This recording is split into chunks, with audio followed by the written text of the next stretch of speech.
Welcome to Future Focus, the Next Gen OD Canada podcast, your go-to source for insights and inspiration as you navigate your optometry journey. Whether you're a student or a recent graduate in your first few years of practice, we're here to explore the topics that matter: career paths, job opportunities, board preparation, and more. Each month, we'll bring you expert guests and practical tips to help you thrive in the world of optometry.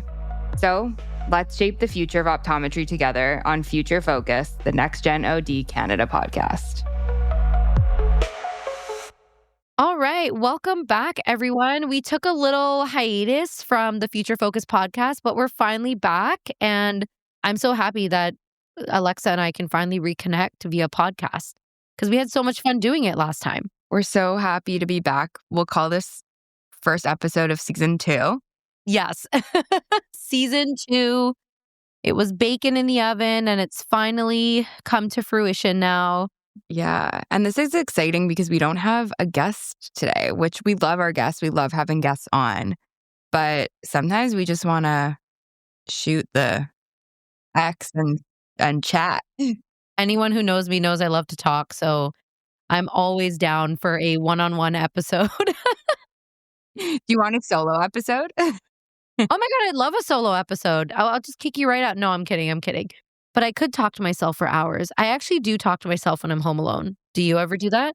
I don't speak out loud. Not out loud? No. I do talk to myself out loud. Like I'll kind of narrate what I'm doing. So if I'm like going to the bathroom, I'm like, okay, walk into the bathroom. Like I just have to I don't know. I have to hear myself all the time. That's great. At least you're aware, self-awareness. Yeah. You want to start with what we're doing for this episode today? Yeah, we have a really exciting episode. I feel like I wish I had this because I was really on the fence about doing a residency and I just didn't know who to turn to for advice. And ultimately, it just came down to timing and what I decided to do. But you're going to hear from both mine and Dr. Bilkhu's perspectives on whether we should do a residency, whether we recommend it. And we're going to go through all different sorts of topics, all surrounding optometry residency. Yeah. I love talking about residency. And honestly, I don't get the chance to talk about it a lot on Instagram or through podcasting. But anytime I meet a student and if someone's asking me, why did you do it? I'm more than happy to talk about it for hours because I was very anti-residency when I was a student. And I was like, absolutely not. I'm not doing it. Literally almost until applications opened up. And then I instantly switched my mind. And now obviously going through it, I don't regret it at all. So, anytime I meet students that are just like, no, it's not worth it for me, or I just want to be done with school and get out.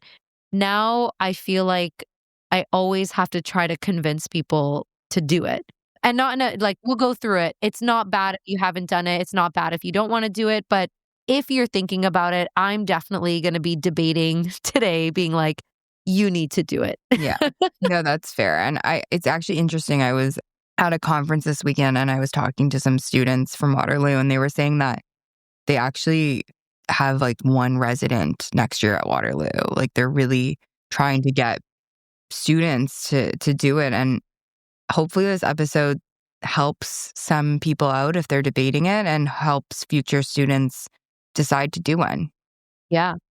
For anyone listening, I would love to hear the perspective from students as to why the residency applications are lower than, what we would expect. I have a feeling, and I might be wrong, but obviously I have a feeling it could be inflation, right? Just cost of living, cost of school, the tuition, the travel, everything is much more expensive. And in the reality is that even our wages and our salaries, even as doctors, are not going up high enough to match inflation. So obviously as a student, you feel that pressure of, okay, I just need to get out as soon as I can and start working and start saving and start paying off loans. Why do another year? I think also something to consider is whether, doing the residency is giving you a higher pay to start, right? And I think maybe in the States that might be the case, but I don't think it is in Canada. Yeah, I agree. I feel like we can talk about that as we go through because we can go through negotiating strategies and things like that and what opportunities you can look for. But why don't we first go through our respective paths of what did we do? Why did we choose to do a residency or not? And I can start because I did do a residency program, right? So, like I said, I graduated from ICO. As a third year student, I really fell in love with VT. I realized I was doing really well in binocular vision, and I was like, okay, this just makes sense to me. So, this could be a great specialty area for me. But I was still anti-residency. Remember, I was a Canadian student in a US school that charges 3 times the tuition of what Waterloo charges, guys. So I was in way more debt than you guys will ever see. And so I was very anti-residency. I want to go home. I want to start working. I want to live back in Canada, be with my family. And the more and more I talked to VT docs at the school at ICO, of course, in an academic setting, everyone's opinion was if you like vision therapy, you have to do a residency. You're going to learn so much that school does not teach you. And you're going to learn all of that, in that 1 year of residency versus you trying to go out, find a job, learning on the job. You're probably going to learn that same content over a span of 5 to 10 years. And so obviously I was still on the fence because it was an academic setting. Of course, all of your profs and all of your attending docs are in a school setting. So they're going to be like, yeah, school is great. Keep coming back. But what really hit me was when I spoke to a few VT docs that were private practice owners and in the States, not in Canada. But even then, when I spoke to a few of them, I cold called a few, I emailed a few just to ask their opinions and get to know and shadow their clinics and, things like that. And still, even the private practice owners were like, some of them didn't do a residency and they went, oh, do a residency. Even the ones who didn't do it were like, honestly, you can learn outside of school, but you're already a student. You're already in that mindset of learning, in a high demand setting or like in a pressure cooker. You're already overworking yourself. You're already doing tests, examinations. You're not going to go back. You're never going to go back. And trust me, yeah, I barely went back. Like I learned a lot outside of residency too, but how much you learn in a residency program, it's 1 year. Where did you do your residency? I applied to Berkeley for a VT program, and I don't know if anyone's ever heard the story. I only applied there. So I did a big gamble. I only applied there, and I told them when I interviewed that I was going to rank the number one. And I know there's different strategies on your residency, like interview process, like don't tell them what you're going to rank them and blah, blah, blah. I was just straight out like, hey, I only applied here, by the way, and I'm ranking you guys number one. And they actually ranked me back because they liked that I was so straightforward. It was great. My focus was VT and rehabilitation. The PEDS residency was separate, so I didn't really do just pediatrics. I just did vision therapy every day on patients of any age. And you got to live in California. I got to live in California because my husband, so my boyfriend at the time, was living there. So I took advantage and we got to experience living there together for a year. And then I moved back home. And we can talk about, job opportunities later. But in general, I decided to do it mainly because even the private practice owners were like, honestly, it's 1 more year. Like it's 1 more year of school based on the rest of your life. You don't have kids. You don't have a full-time job. You don't have bills to pay right now. Do it now. And then you'll be done. And honestly, that just changed my mind. And then I applied like 2-3 weeks later. Like I applied so last minute because I was like, okay, let's see what happens. And then no regrets. Yeah. I think for me, I couldn't pinpoint which residency I would do, which area of interest I had. And so to me, I was like, am I just choosing one to do the residency, or is there something I'm actually wanting to learn more about? Because I think I would be pretty miserable if I was in a contact lens residency and had no interest in contact lens. Yep. So you don't learn that much about dry eye in optometry school, but that's kind of where I thought I would have an interest in. And at the time, I think there's maybe a couple in the States that do like ocular health and a focus on dry eye disease. But to me, like my dream would be to shadow like a dry eye guru for a year and learn from them, which I feel like wasn't an opportunity. And it's also tough in Waterloo because you don't have access to all the residencies that you had access to in the States. And I don't want to stay in Waterloo another year. Yes, that's a huge difference. Yeah. I think the residency programs there are great. Like I have colleagues who went through with them. And I think that one-on-one kind of attention you get there is wonderful. But to me, I needed to leave. And I had friends who went to the States, but there's very few opportunities in the States coming from Waterloo. And so I kind of figured, okay, I'm just going to learn dry eye and learn as I go. And to this day, I still think about, should I have just done that extra year and had that opportunity? Because it's not only about the learning, it's also about the connections you make. And I would have applied to the States, whatever there was, but So you're saying you regret it? I don't, because I'm trying to win the debate here, by the way. I don't know. I don't regret it, but I think it was also a really weird time. It was COVID. We were going into job action. So it was a weird time to start working here. So I think when I started working and I wasn't busy and I was sitting there with a mask on, a little bit bored, I was kind of like, oh, should I have just done that? Like, what's this year to me? But I think I learned a lot in that first year of practice. But yeah, I don't know. I think if you're considering it and you think you're going to regret not doing it, just do it. I think so too. Like if you're on the fence, you should just do it. If you're absolutely like, yeah, no, I already know that there's opportunities for me to learn on the job, I would say don't bother with the resident. If you already know you have that opportunity to learn from some expert in an area, you have a good connection with them, yeah, skip the residency. You're not going to learn those like little tips and tricks like you would in a private practice setting or like in a real world setting. But if you're on the fence anyways and you love some specialty, then I would recommend doing it. And I did do a little poll on Instagram stories just to get a sense of like how many people who responded did a residency, what types did they do? Out of all the people that responded, 40% did do a residency and 60% didn't. But out of the 60% who did not do a residency, 40% of them regretted it. That's almost half, right? So it's like looking back, they probably are like, okay, now that I'm in the real world and I'm working, I'm falling in love with the specialty now. And so now it's like, would I just learn so much more if I did a residency in that specialty?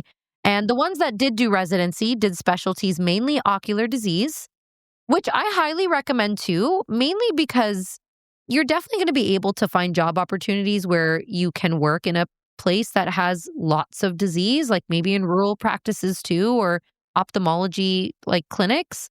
But man, ocular disease you will see in a residency like day one because they have really strong referral bases, right? So you're getting the patients that are coming from the hospitals, coming from prisons, coming from like very unique settings that you might not get in a, everyday private practice situation. Yeah. I think if you're on the fence of which to do an ocular disease residency because it will help you in primary care as well. Like you'll be a glaucoma specialist coming out.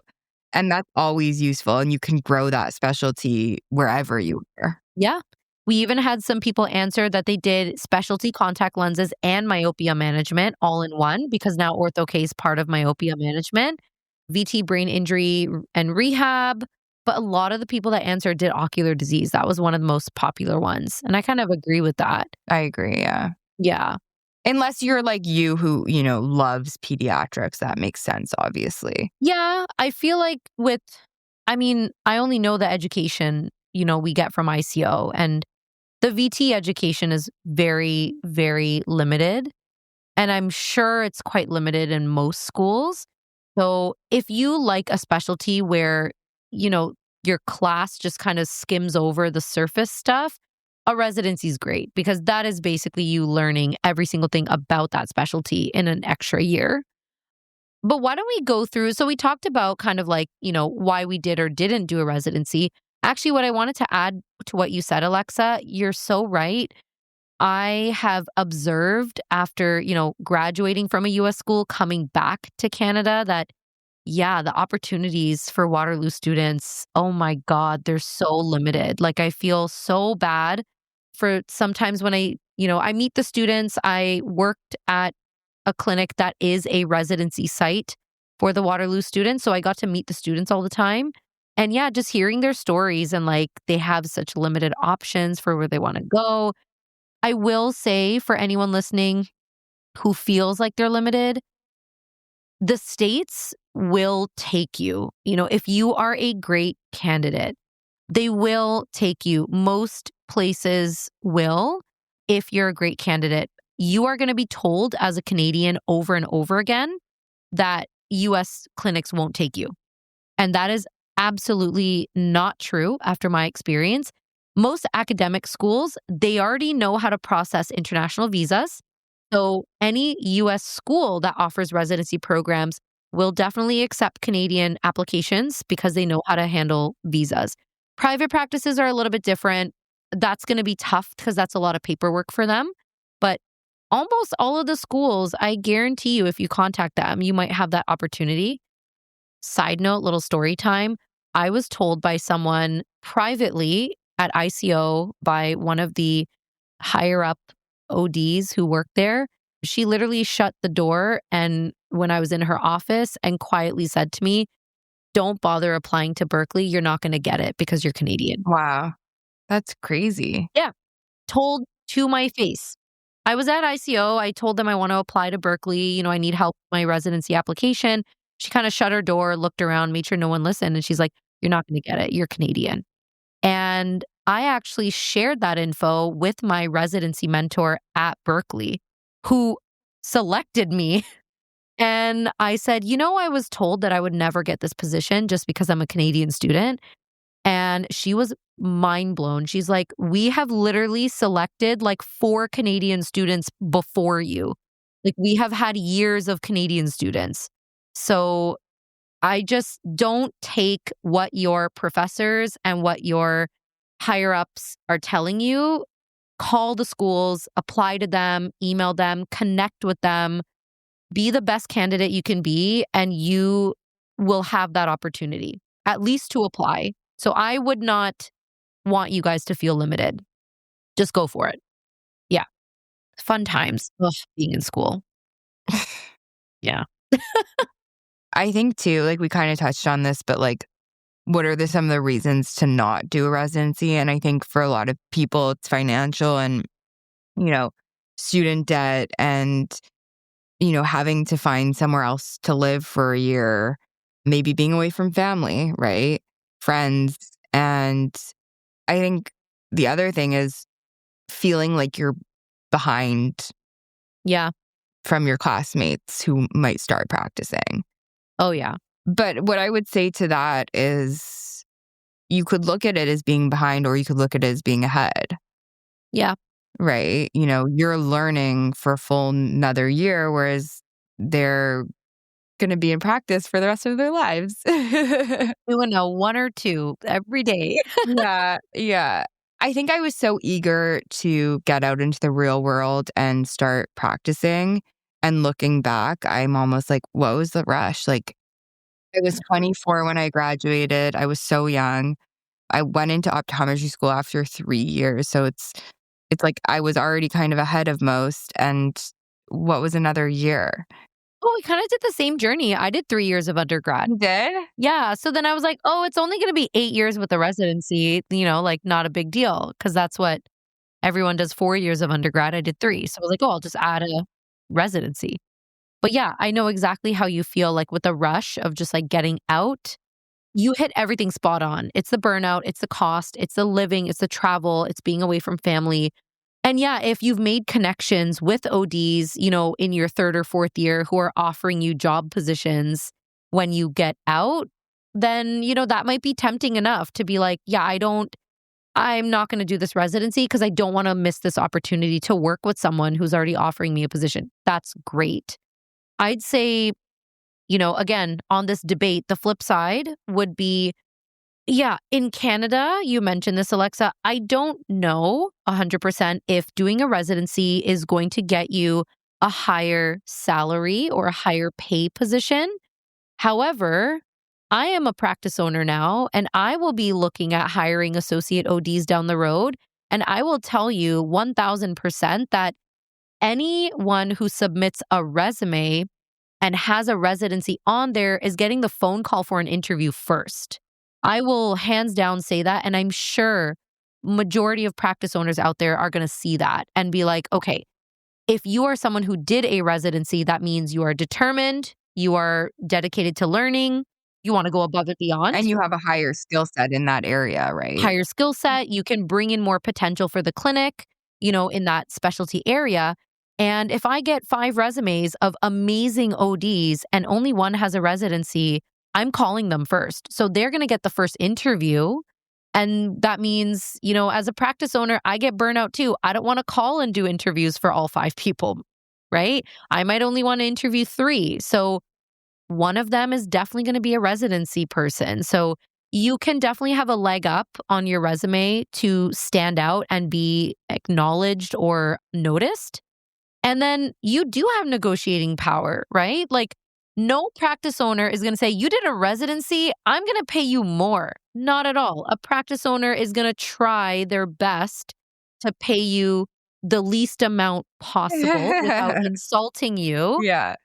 But then that's your negotiating power to say, if this is the starting salary or if this is the salary that you'd be offering someone without residency training, I'd like to talk about, how my skill set could be applied to your clinic to help it grow more than what a regular associate would offer. And so, let's talk about adding an OCT or adding like some sort of compensation. If I'm an ocular disease, let's add more compensation for me to get those OCTs and those visual fields and those Optos images, like get them rolling. There's other ways for you to negotiate your skill set to try and get more. And then, yeah, your confidence, dude. Like you're already going to be in there being like, I know exactly how to handle all these situations. So your confidence in just starting your career is going to be much different than everyone who just got straight out of school. Yeah. Right. In like handling things. Exactly. And I think that's interesting. You said, I hope you one day have 5 applicants. Yeah, I hope. That'd be nice. I'm like, are there that many applicants in Ontario applying? Like, No. probably not. But I hope that happens to you and people want to come work with you. Yeah. I think one of the things that real world kind of practice taught me coming out right away was I was kind of thrown in to clinic and what real life practice was going to look like for the next lifetime of my practice. I started in a clinic that I was the only doctor there. I started in 2 clinics, but one of the clinics I was the only doctor there. And so that taught me to think on my feet and not have someone constantly sitting over my shoulder to ask questions to, which can be really, really scary and daunting. But it taught me to just figure things out. Like I just had to figure out the prescription I was going to give. I had to figure out what this was. And I also, contrary to that, I worked in a clinic that I did have a lot of mentorship in, and they did have a specialty in dry eye. So that's kind of where I got started there.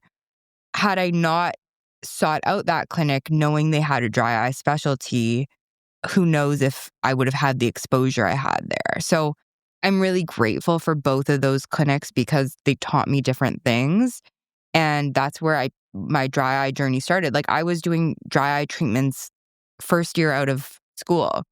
And I've worked with different machines. I've worked with, I was doing zest treatments like right away. I brought that into my other clinic. So I think I just knew what I wanted and I figured it out. And I think that's okay too.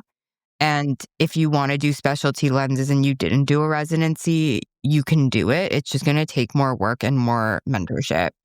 And you might have to watch way more CE than the person who did the residency is going to have to. But I think, one of the things we can talk about is how do you seek out mentorship outside of residency? Are you asking doctors to shadow them?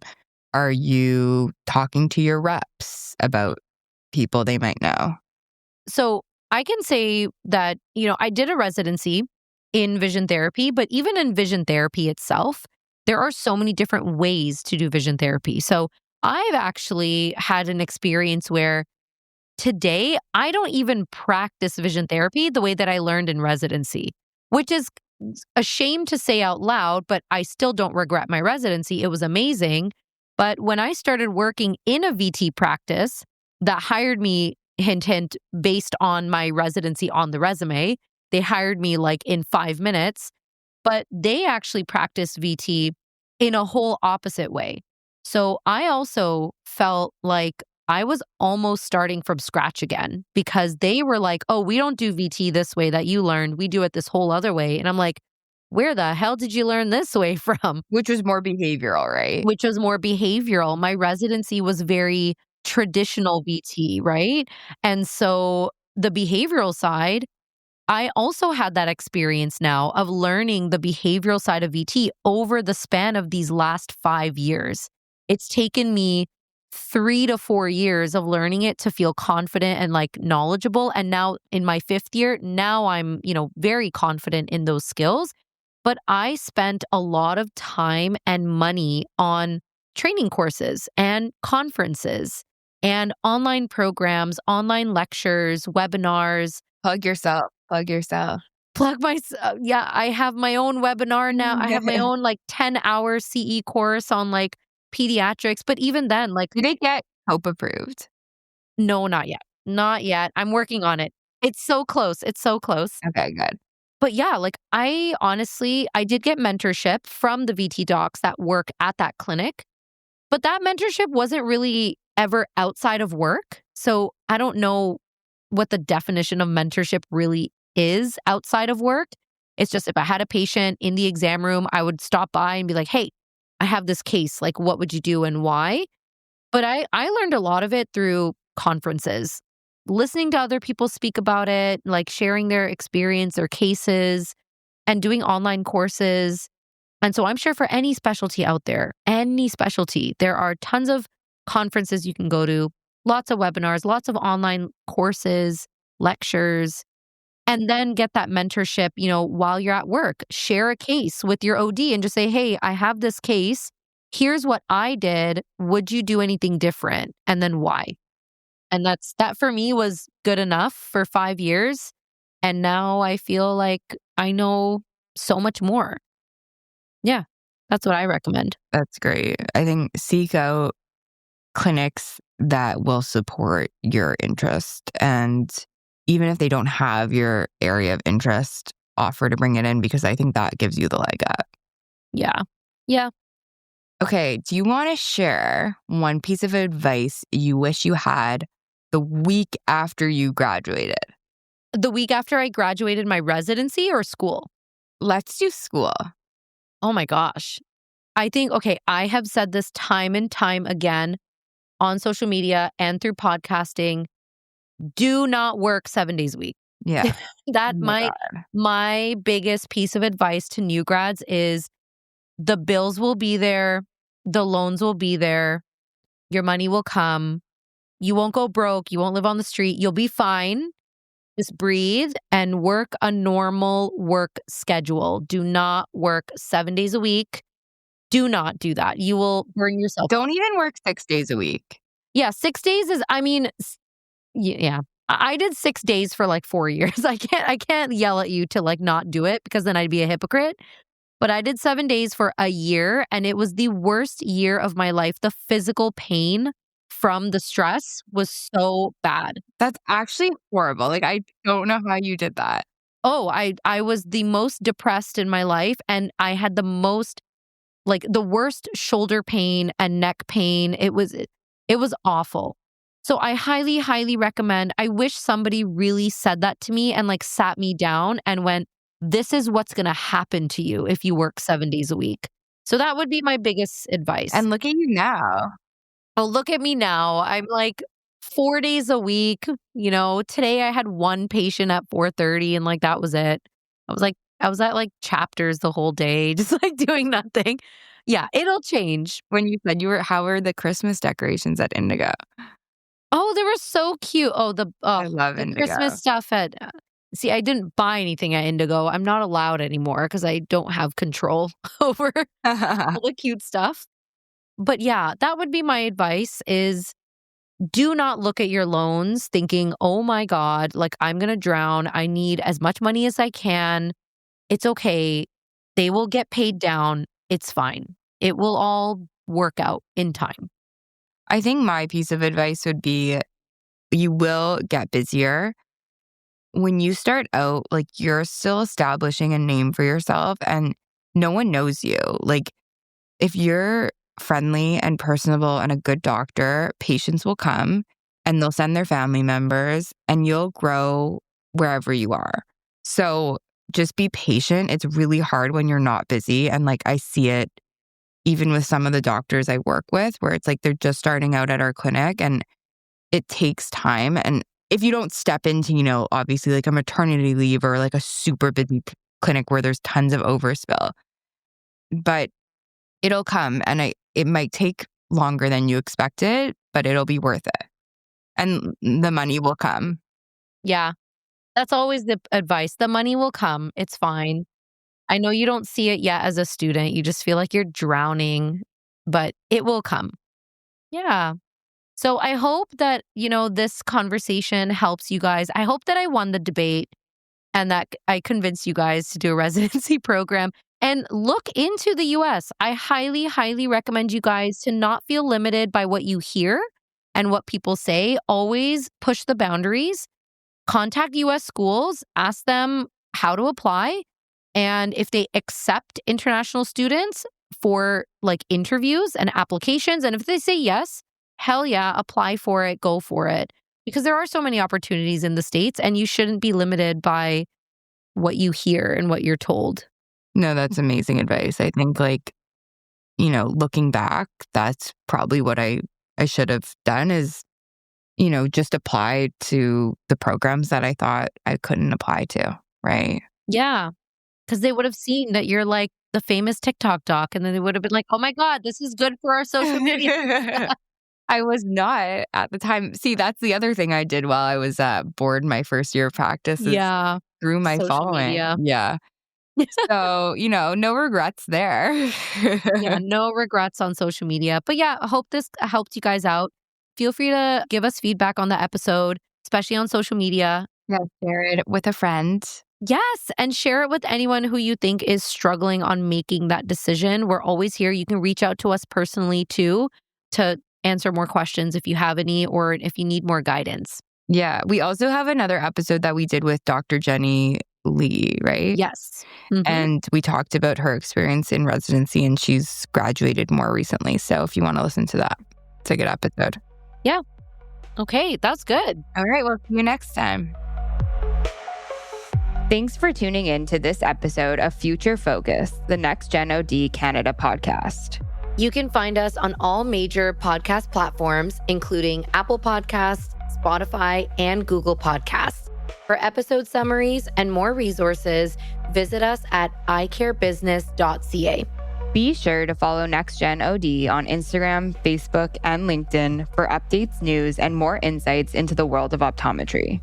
Don't forget to check out the show notes at icarebusiness.ca. Until next time, stay focused on your future.